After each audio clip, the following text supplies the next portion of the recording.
Essa é mais uma aula da professora Sandra Gonçalves de matemática, elaborada juntamente com o professor Sérgio Andrade. Tá? O tema de hoje é operações com números inteiros, que nós vamos revisar para vocês do 8º ano e do 9º ano. Vamos lá. Números inteiros. Vamos ler aqui essas observações.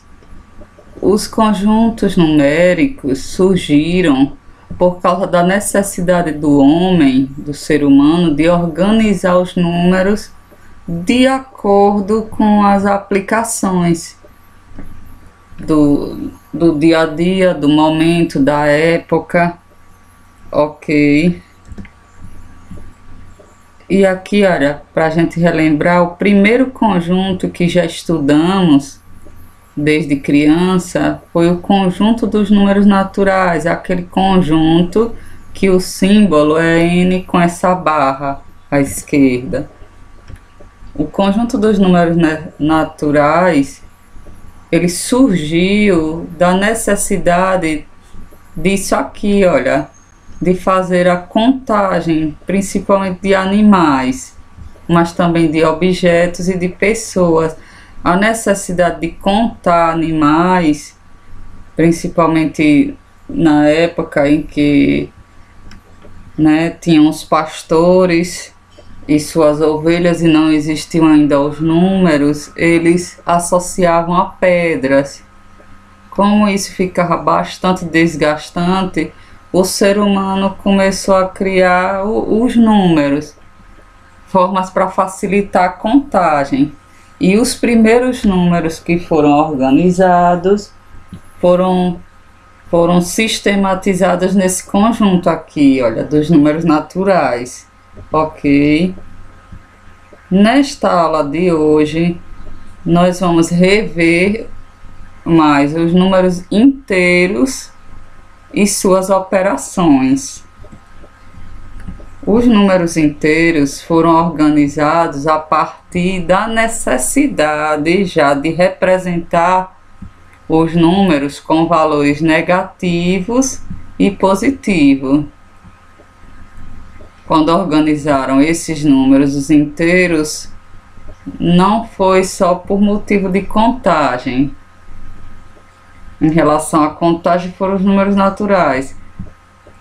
Quando viram a necessidade de acrescentar números negativos, aí organizaram os naturais junto com esses negativos e o zero no conjunto dos números inteiros.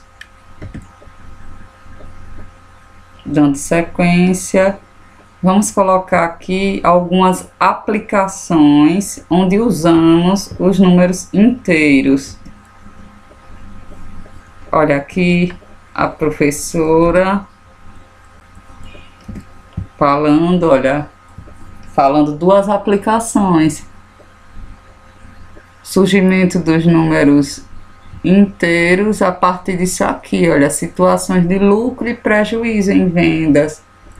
O lucro ele é representado pelos números positivos e o prejuízo em vendas, no comércio, é representado pelo número negativo. Por isso que a necessidade, de organizar esses números. Também a professora diz aqui o saldo bancário. Saldo bancário, quando eu tenho um crédito, ele é representado por um número positivo, um depósito, um dinheiro que entrou na minha conta. E quando eu tenho um débito, eu estou devendo ao banco algum empréstimo que eu fiz, alguma conta que eu devo pagar, ele é representado com um número negativo. Nós temos aqui uma menina, uma aluna que ela é jogadora de futebol. Olha o que ela diz sobre mais duas aplicações dos números inteiros: gols marcados e gols sofridos. Gols marcados são representados por números positivos e os gols sofridos por números negativos. E o que é saldo de gols? É a diferença entre os gols marcados e os sofridos em determinado jogo ou campeonato. O saldo de gols também pode ser positivo ou negativo, ou zero.